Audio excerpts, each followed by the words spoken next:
Cinderella. Maliit pang bata si Cinderella nang maulila sa ina. Lumaki siya sa piling ng ama at ng madrasta. Ang madrasta ay may 2 anak. Mabait ang madrasta at mga anak kay Cinderella kapag kaharap ang kanyang ama. Inaapi naman siya ng mga ito kapag wala ang lalaki.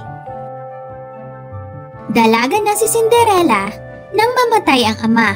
Hindi umalis sa kanilang bahay ang madrasta at ang mga anak nito, kaya napilitan siyang makisama sa mga ito. Mataas ang ambisyon ng madrasta para sa mga anak. Gusto niyang makapag-asawa ang mga ito ng mayaman, kaya tuwang-tuwa ang babae nang tumanggap ng imbitasyon mula sa prinsipe. Kaarawan ng prinsipe, inimbita nito ang lahat ng dalaga na dumalo sa pagdiriwang. Hindi ka maaaring sumama, dito ka lang sa bahay. Anang madrasta kay Cinderella. Malungkot si Cinderella. Ibig rin niya kasing makarating ng palasyo.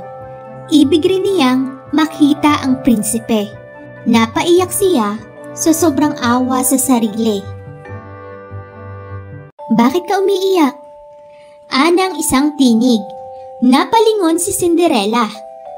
Good mother? Bulalas ni Cinderella nang makita ang engkantada. May naging misyon ako kaya matagal akong nawala. Ngayon, ay ikaw na ang aasikasuhin ko. Gusto mo bang pumunta sa pagdiriwang?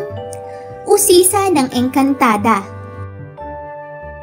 Sa kumpas ng mahiwagang patpat ay naging napakaganda ni Cinderella.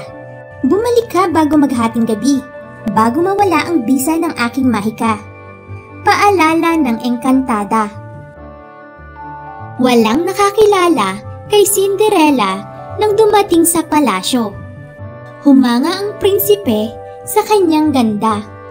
Umibig agad ito kay Cinderella. Nalimutan ni Cinderella ang oras. Nang tumunog ang ganap na 12:00, ay napatakbo siya. Sa katarantahan ay naiwan ng isang pares ng kanyang sapatos. Nakuha iyon ng prinsipe.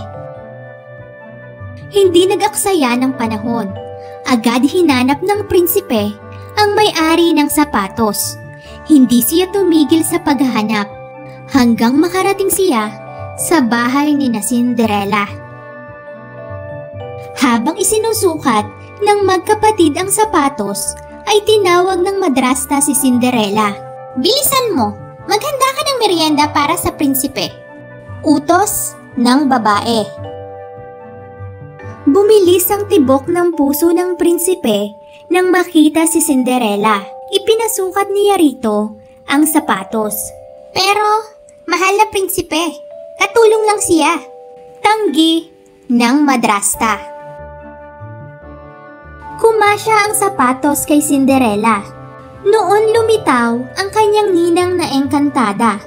Nang ikumpas niya ang mahiwagang patpat, ay bumalik ang anyo ni Cinderella nang pumunta sa pagdiriwang. Pinakasala ng prinsipe si Cinderella. Mula noon ay naging maligaya siya sa piling ng prinsipe. Nagsisi naman ang madrasta sa pang-aapi kay Cinderella. Thank you for watching. Please subscribe.